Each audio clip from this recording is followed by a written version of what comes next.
शिव जी का एक अंग और एक पार्ट होता है। कैसे पहचानेंगे कि शिव जी के अंदर, इस आदमी के अंदर अंग और पार्ट है? तो पता है, ऐसे पहचाना जाता है कि उसके माथे पे ये देखेंगे, ये ऐसे है बिल्कुल क्लीन। उसके बाद देखिए 3 लकीर है मेरे माथे पे, अनकॉन्शियसली है, मैं ऐसे नहीं करूंगा, एकदम कॉन्शियसली, पैदाइशी मेरे लकीर है तीनों। हिंदुओं ने, कई सारे हिंदुओं ने कहा कि मौलाना आपके अंदर शिव जी का अंग है, आज ही धर्म बदलो तो आपको दूध से नहलाकर आपको पिएंगे लोग हमारे यहाँ। हमने कहा कि मुझे ऐसा नहीं बनना, शिव जी का अंग है, बहुत अच्छी बात है। ये अकीदा उनका होता है ऐसा, लेकिन इसका ये मतलब नहीं, पता चला तो मेरे पर भी सर्वे बिठा देंगे वो। ये अब्दुल्ला के नीचे शिव जी का अंग है, खोदो अब्दुल्ला को, लो भाई, अब ऐसा होने लगेगा। कोई मतलब है? ये लॉजिक के खिलाफ, अकल के खिलाफ है। कलयुग में ये जो इतनी बुराई ज्यादा है नेकी के बिल मुकाबिल में, तो इस बुराई के खात्मे के लिए हिंदुओं के यहाँ यह अकीदा है कि इस अंतिम जमाने में, आखिर जमाने में, इस कलयुग में बुराई का खात्मा, उसके इख्तिताम के लिए, बुराइयों को मिटाने के लिए अंतिम अवतार आएगा।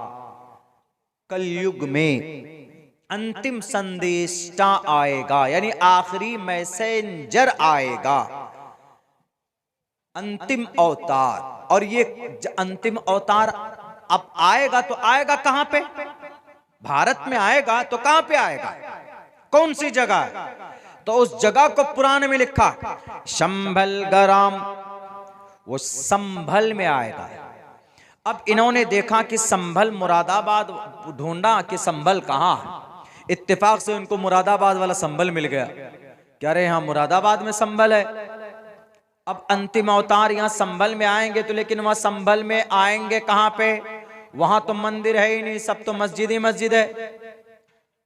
और अवतार जब आएगा, अंतिम अवतार, अंतिम महर्षि जब आएंगे तो वो मस्जिद में तो आएंगे नहीं नमाज पढ़ने, वो तो मंदिर में आएंगे। अब वहां संभल में एक से एक मस्जिद है, और सबसे बड़ी मस्जिद वही जामे मस्जिद, शाही जामे मस्जिद है, जिस पर झगड़ा चल रहा। तो इसीलिए इन्होंने सोचा कि जब हमारा अंतिम अवतार संभल में आएगा, तो जब वो आएंगे और देखेंगे कि यहां पर कोई मंदिर ही नहीं, तो नाराज होकर चले जाएंगे फिर। इसलिए अब एक काम करो, किसी तरह लड़ाई झगड़ा करके ये मस्जिद को भी कब्जा, क्योंकि सब कुछ हमारे पास है, सब कुछ। लफ्ज या ये लफ्ज संभल से झगड़ा है और इस अकीदे से झगड़ा है। संभल गराम गुख्य सबराह मनय सघातमन भवन विष्णु यशा कल की प्रादुर्भविष्यति संबले विष्णु यशो सुमत्यानि था वैष्णवम आज्ञान हेतु किरत मोहम्मदांधकारम नाशम विदायम हित तदोदयते विवेका। इसमें भी अंतिम महर्षि के बारे में बताया। अहमिद्दी पृष्ठुति मेघामर्तस्य जगरम्बम सूर्य वाजानी, इसमें भी अंतिम महर्षि के बारे में बताया। वैदाहम में पुरुष महानिमादित्यो वरुण तपस्य प्रस्तातयन्याय, इसमें भी अंतिम महर्षि को बताया। नराशन सम महाप्रियमसि यज्ञ, इसमें भी अंतिम महर्षि को बताया। नराशन संवाजिनम वाजत्री शैदीरम पोषणम सन्मैरी मेरतम न दुर्गादवसवा सुदानवो विश्व सम्मातुरो अहंसो निष्पिपर्ता, इसमें भी अंतिम महर्षि को बताया है। अस्मल्लाम इल्ले मित्रा वरुणा दिव्यानि दत्ता इल्ले वरुणो मित्रस्तेजस कामया होतार मिंदरो महासुरिंदरो अल्लो जयस्ते श्रेष्ठम पन्नम ब्रह्मांडम अल्लो रसूल महामद्र कैवरस्य अल्लो अल्लामा, इसमें भी अंतिम महर्षि को बताया। बहुत है, ये तो मैंने भी आपके सामने में कुछ वो पढ़े जिस पर हमारा रिसर्च है, वरना अगर आप देखेंगे, आप खुद भी तहकीक करेंगे तो आपको 50-100 श्लोक मिल सकते हैं अंतिम महर्षि के बारे में।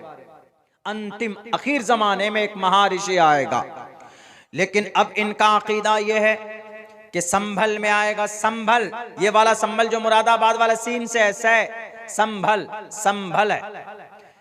लेकिन इन बेवकूफ़ों को नहीं मालूम कि जो पुराण में जो अश्लोक है, जो मंत्र है, जिसमें अंतिम महर्षि के बारे में पेशिन गोई की गई है, उसमें लफ्ज शंभल है, शय से शंभल, और संभल सीन से और शीन से शंभल, जमीन आसमान का फर्क है।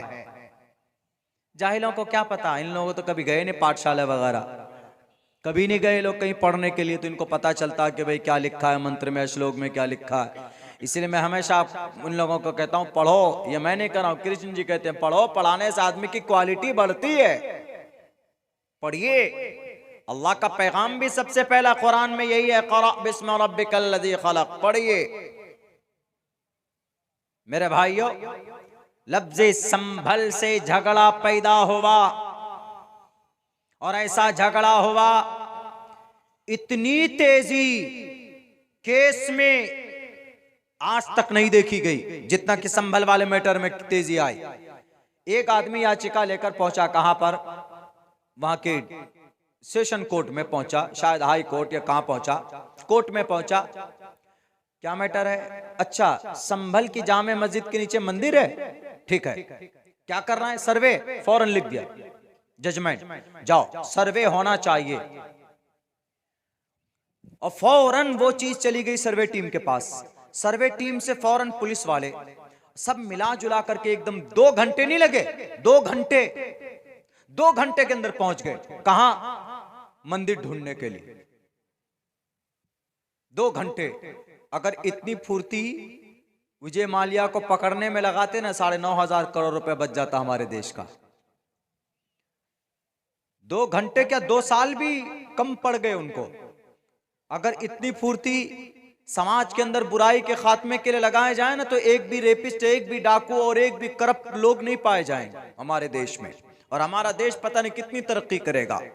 मेरे भाइयों, फौरन 2 घंटे में सब कुछ हो जाता है। चलो भैया, सर्वे भी हो गया, सर्वे करके चले गए। फिर दोबारा आए, उस मर्तबा में ये बहस हुई कि नहीं नहीं, ये जो हौज है, ये जो पानी है, उसका पानी सुखाने लगे तो लोगों को ऐसा महसूस हुआ कि शायद तोड़ रहे हैं कुछ, तो वहां के नौजवान भड़क गए। और यकीनन जाहिर सी बात है कि अगर हम किसी मंदिर में घुसेंगे और वहां पर मूर्ति रखी हुई होगी, उस मूर्ति को उठाकर देखेंगे कि भाई कहीं यहाँ पर अल्लाह तो दफन नहीं है, लफ्ज़ अल्लाह, कहीं यहाँ पर कुछ हमारा कुरान तो दफन नहीं है, हम भी बहाना बनाएंगे। तो हिंदू जाहिर सी बात है कि फौरन त्रिशूल लेकर आ जाएंगे, तलवार लेकर आ जाएंगे, कोई हनुमान चालीसा पढ़ता हुआ आएगा, कोई मंत्र पढ़ता हुआ आएगा, कोई कुछ पढ़ता हुआ आएगा, कुछ भी हो सकता है, आएगा फौरन। ऐसे ही वहां पर हुआ। जब दूसरी मर्तबा सर्वे की कोशिश की गई, बिना किसी पूछे, बिना किसी जानकारी के, अगर आपको सर्वे करना था, आपको तहकीक करनी थी, तो मस्जिद कमेटी के पास पहुंचते, जो मुतवल्ली हैं, जो सदर हैं, जो सेक्रेटरी, और कहते कि हम तहकीक करना चाहते हैं, सर्वे करना चाहते, उनको खबर करते, बाज़ाब्ता एक तारीख तय की जाती, और आसपास में लोगों को बताया जाता कि भाई सर्वे टीम आ रही, सिर्फ सर्वे कर रही है, इसको तोड़ नहीं रही है, तो उसके अंदर में उग्र नहीं होता। फौरन अचानक आप पुलिस वालों को लेकर घुस गए वहां पर। ये सोची समझी साजिश थी। क्यों? क्योंकि वहीं करीब में उपचुनाव हुआ था और वहां पर चोरी पकड़ी गई थी, ईवीएम का घोटाला पकड़ा गया था, और बीजेपी का एक नेता फंसने वाला था, और इसी वजह से सोचा कि भाई टोटल मीडिया वालों को उधर मोड़ना है, वरना मैं मुजरिम बन जाऊंगा और हमारी ये चोरी लोगों के सामने में वाज़े होने वाली है। इसलिए उन्होंने फौरन आनन फानन इतना बड़ा दंगा लोगों के सामने में कराया। 5 मासूम नौजवानों के सीने में गोलियां बरसाई। क्या तुम्हारे लिए ये जायज है? पुलिस वालों, उत्तर प्रदेश के पुलिस वालों, जरा बताओ, क्या तुम्हारे बच्चे नहीं हैं? क्या तुम्हारे घर के अंदर तुम्हारे बेटे नहीं हैं? क्या आर्टिकल नंबर 21 का कोई मतलब है कि नहीं है, जिसमें कहा गया freedom of our life and personal liberty, protection of our life, हमारी जान की रक्षा करना ये पुलिस वालों की जिम्मेदारी होती है। लेकिन तुम्हारे बंदूक से गोली निकलती है मासूम लोगों के सीने को छलनी करने के लिए। तुम्हारी बंदूक से गोली क्यों नहीं निकला? हाथरस की बिटिया की इज्जत को तार करने वाले के सीने को क्यों नहीं छलनी किया? तुम्हारी बंदूक से गोली उस वक्त क्यों नहीं निकली जब आसिफा की इज्जत लूटी गई और उसका मर्डर किया गया? तुम्हारे बंदूक से गोली उस वक्त क्यों नहीं निकली जब हमारे इस देश के अंदर कानपुर में एक हवालदार लड़की की इज्जत लूटी गई, तुम्हारे बंदूक से गोली उस वक्त क्यों नहीं निकलती जब इस देश के अंदर कोई RTX से लेकर घुसता है और 46 नौजवान शहीद कर दिए जाते हैं? उस वक्त तुम्हारी गोलियों में, तुम्हारे बंदूक में गोली नहीं निकलते। उस वक्त तुम अपने घरों के अंदर बुज़दिल बनकर बैठे रहते हो, और जब टोपी और दाढ़ी वाले की बात आती है, किसी मस्जिद की बात आती है, तो फौरन तुम्हारी बंदूक से गोलियां निकलती है और मासूम लोगों के सीने को छल्ली करती। याद रखो, परमात्मा सब कुछ देख रहा, एक एक जुल्म का हिसाब मांगेगा तुमसे रब, और परमात्मा तुम जवाब नहीं दे पाओगे, तुम्हारी नस्ल गूंगी और बहरी होगी। इसलिए कि किसी पर अत्याचार करोगे तो अल्लाह तबारक व तआला तुम्हारी नस्ल को बर्बाद करेगा। मेरे भाइयों, ये ऐसा खेल हुआ। अब इसकी हकीकत क्या हम बताते हैं। क्या लफ्ज संबल से मुराद वाकईतन संबल है? नहीं, गलत। Doctor MA Srivastava, he was a professor of Hindu Banaras university. वो MA के वे संस्कृत में वो प्रोफेसर थे हिंदू बनारस यूनिवर्सिटी। जैसे मुसलमानों के लिए मुस्लिम बनारस यूनिवर्सिटी है, ऐसे हिंदू के लिए हिंदू बनारस यूनिवर्सिटी है, जहां जामिया सल्फिया बनारस में।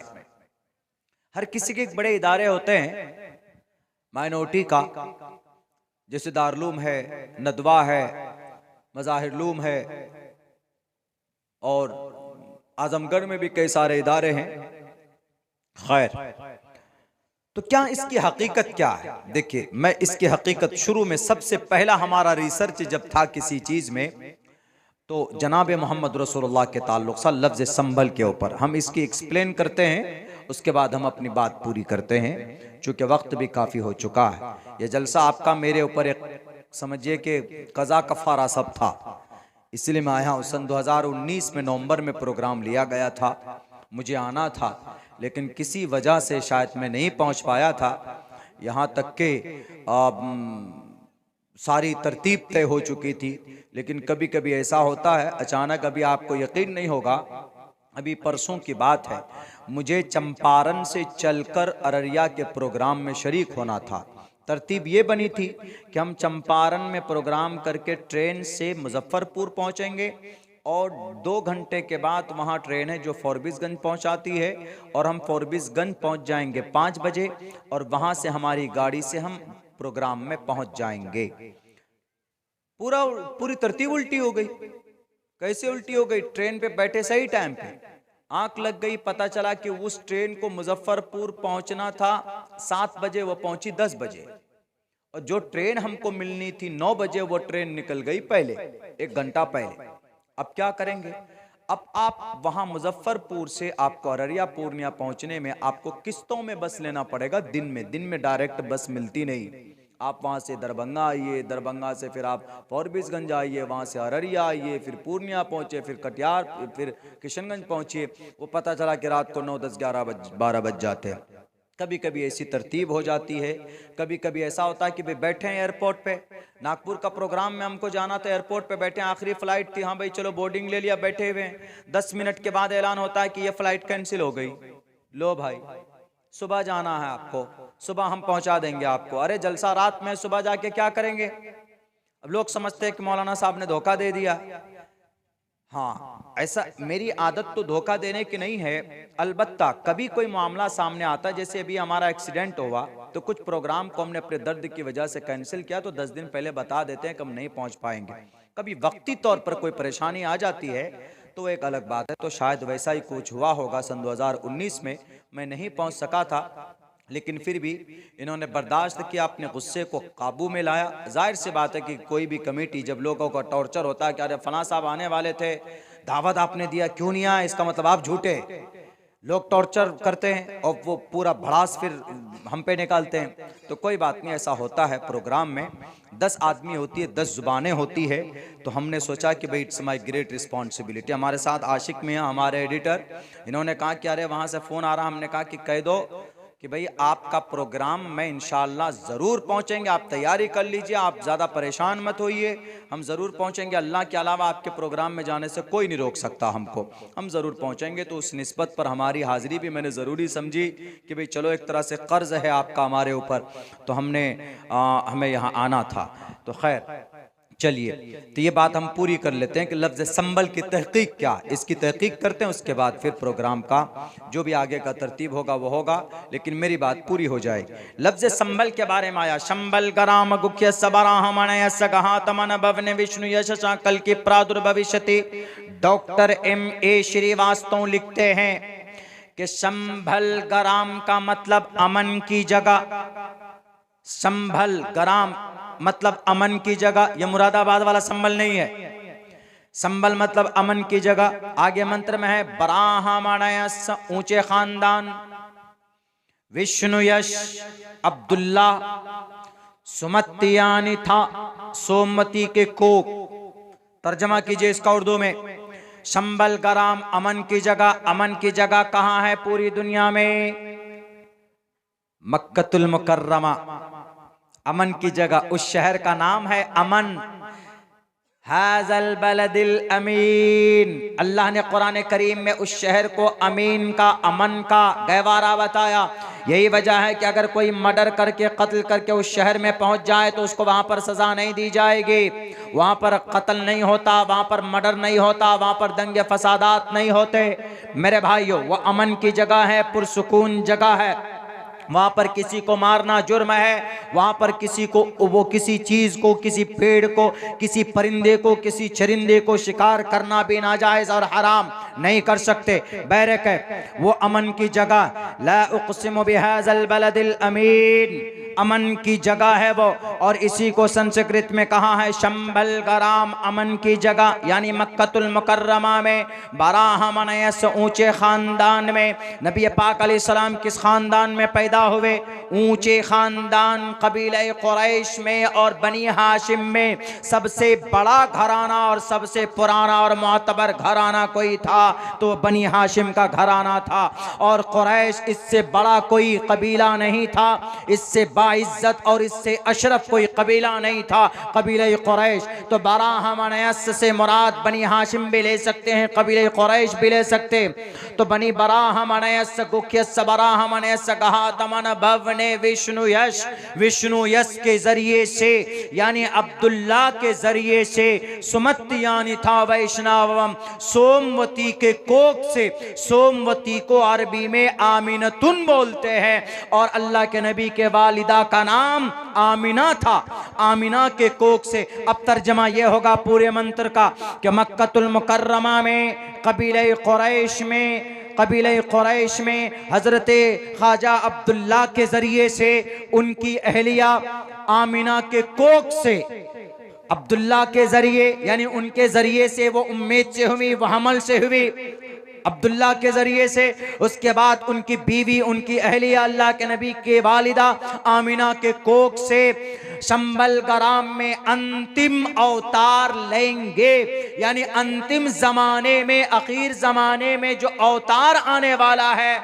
यानी जो अंतिम मैसेंजर आने वाला है, वो अवतार लेंगे। Doctor M.A. श्रीवास्तव लिखता, डॉक्टर M.A. श्रीवास्तव से ज्यादा पढ़ा लिखा आज का RSS वाला नहीं, डॉक्टर M.A. श्रीवास्तव से ज्यादा पढ़ा लिखा आज के VHP के लोग नहीं, डॉक्टर M.A. श्रीवास्तव से ज्यादा पढ़ा लिखा संभल के विद्वान लोग नहीं है, वहां के वुकला नहीं है, वहां के जज लोग नहीं है, बल्कि डॉक्टर M.A. श्रीवास्तव साफ साफ लफ्जों में लिखता है कि ये मंत्र पूरा अगर किसी जात पर, अगर किसी महर्षि के ऊपर फिट आता है तो वो सिर्फ एक ही हस्ती है, वो जनाब मोहम्मद रसूलुल्लाह सल्लल्लाहु अलैहि वसल्लम की ज़ात अक़दस पर फिट आता, वरना किसी पर फिट नहीं आता। यानी ये जो लोग इंतजार कर रहे हैं कि अंतिम जमाने में संभल में आएंगे, वो आएंगे नहीं, वो आ चुके। अब से 1498 साल पहले उनका जन्म हो चुका। 22 अप्रैल 571 ईस्वी हिंदुस्तान के टाइम के मुताबिक 6:50 पर, अरब टाइम के मुताबिक 4:20 पर he was born in Mecca city, Mecca में आ चुके हैं मोहम्मद रसूलुल्लाह। कौन कह रहा है? Doctor M.A. श्रीवास्तव इस बात को कह रहे हैं। तो इसीलिए जो लफ्ज संभल पर झगड़ा है बंद करो। हर मस्जिद के नीचे मंदिर मत ढूंढो, ये मेरे अल्फाज नहीं है। भारत के अंदर एक कानून बना था 1991 में। क्या कानून बना था? ये कानून ये बना था कि वरना हिंदू मुसलमान तो लड़ते रहेंगे। अभी तक तो सिर्फ ये दावा हुआ कि मस्जिद के नीचे मंदिर था, लेकिन अब पता क्या दावा होगा? अब दावा ये करना पड़ेगा मुसलमानों को कि जितने भी बड़े बड़े मंदिर हैं ना, इसके नीचे भी हमारी मस्जिद थी। जब आप मस्जिद को सर्वे के ऑर्डर दे रहे हैं मस्जिद पे, तो आप मंदिर के नीचे भी ऑर्डर दो। अब ऐसे ही होगा। बड़े बड़े जितने भी है ना, उज्जैन के महाकालेश्वर, कामाख्या देवी की मंदिर और केदारनाथ की मंदिर, अब हर मंदिर के नीचे यही याचिका दाखिल किया जाना चाहिए कि हर मंदिर के नीचे मस्जिद थी। बरेलवी मकतब फिक्र में जाएंगे तो वो तो कहेंगे कि भाई हर मंदिर के नीचे कोई गधे शाह हैं, कोई बाबा शाह पड़े हुए हैं। भाई हमारे यहाँ मजार है, लो हमारे यहाँ पर फला कुतुब शाह दफन है, फला जमाने में हमारे फला बुजुर्ग आए थे, उनकी कब्र है, लो अब दो, सर्वे की इजाजत दो। होता है ऐसा, बहुत होता है। उत्तर प्रदेश में एक जगह हम लोग गए, वहां पर देखा वह जगह खाली थी। 3-4 महीने के बाद आए तो एक बहुत बड़ा मजार बना दिया गया, उसमें ऊपर क्या लिखा हुआ था? गधे शाह। तो हमने अपने उस्ताद से पूछा कि हजरत ये गधे शाह क्या? बोला आजकल बहुत आसान है, मजार बना दो और कोई पीर बुजुर्ग ना मिले तो घोड़े शाह नाम रख देते, गधे शाह नाम रख देते, और लोग आते हैं, चादर चढ़ाते हैं, पैसा देते हैं, उनकी कमाई होती। खुराफात है, इन सब में नहीं जाना चाहिए, बहुत गंदी चीज है, कुरान और शरीयत के खिलाफ है ये सब चीजें बहरकैफ। लेकिन फिर भी हमको एक अपना मुद्दा ढूंढना है कि भाई फला मंदिर के नीचे हमारे गधे शाह दबे हुए हैं बहुत दिनों से, इनके नीचे अब सर्वे की इजाजत दो। हमारी फला मस्जिद के नीचे मस्जिद पंज शाह है, निकालो, सर्वे की इजाजत दो। जब आप मस्जिद में दे सकते हैं तो आप मंदिर में भी दो, है कि नहीं? अब यही रास्ता लगता अपनाना पड़ेगा। अब कोई तरक्की नहीं, जाओ इंजीनियरिंग कॉलेज में ताला लगाओ, अब यही काम करो, सब सर्वे करो। 500 साल पहले क्या था, 600 साल पहले क्या था, और 1000 साल पहले कौन से मंदिर के नीचे क्या था। अब होते होते सुप्रीम कोर्ट के नीचे भी पहुंचा, इसके नीचे भी कुछ दफन किया हुआ। अजीब है ये सब चीजें। खामखा पूरी दुनिया बेवकूफी की नजर से देखती है हमारे मुल्क हिंदुस्तान को। वहां कानून क्या बना? कानून ये बना था कि ऐसा होने वाला है, इसलिए कानून ये बना कि 15 अगस्त 1947 के दिन जो मस्जिद है वो मस्जिद रहेगी, जो मंदिर है वो मंदिर रहेगा, जो गुरुद्वारा है वो गुरुद्वारा रहेगा, और जो चर्च है और जो कलीसा है वो कलीसा रहेगा। ये कानून बन गया। लेकिन एक मैटर को, एक मस्जिद को उससे अलग किया गया, सिर्फ बाबरी मस्जिद को। कहा कि बाबरी मस्जिद पर केस चल सकता, बाबरी मस्जिद का मामला पहले से ही चल रहा है, इसलिए बाबरी मस्जिद को इस कानून से अलग किया गया। कानून ये बना 1991 में। कहां पर बना? ये पार्लियामेंट में कानून बना, पार्लियामेंट के स्पीकर के सामने बना, और दोनों पक्षों में बहस मुबासे के बाद ये कानून पास हुआ। आज के हमारे इन दंगाइयों से मैं कहना चाहता हूं कि 1991 में जो कानून बना है, क्या आप उनसे ज्यादा विद्वान हो? क्या आप उनसे ज्यादा पढ़े लिखे हो? क्या आप उनसे ज्यादा आपने किताबें पढ़ी? खाक कुछ भी नहीं पढ़ा। दुर्गे माता की पूजा पे तो मंत्र नहीं आता, मंत्र नहीं आता पढ़ने के लिए, ब्रह्मा सूत्र याद नहीं, हनुमान चालीसा कहिए तो 1-2 लाइन के बाद दाएं बाएं घूमते, दाएं बाएं नजरें चुराते फिरते। आप फिर बात करते हैं कि नहीं हमसे बड़ा कोई विद्वान नहीं है, हम सब कुछ जानते, हम सब कुछ पढ़े हुए। मेरे भाइयों, उस वक्त कानून बना था कि 15 अगस्त 1947 में जिस दिन देश आजाद हुआ, उस दिन जो मस्जिद थी वो मस्जिद रहेगी, उस दिन जो मंदिर था वो मंदिर रहेगा।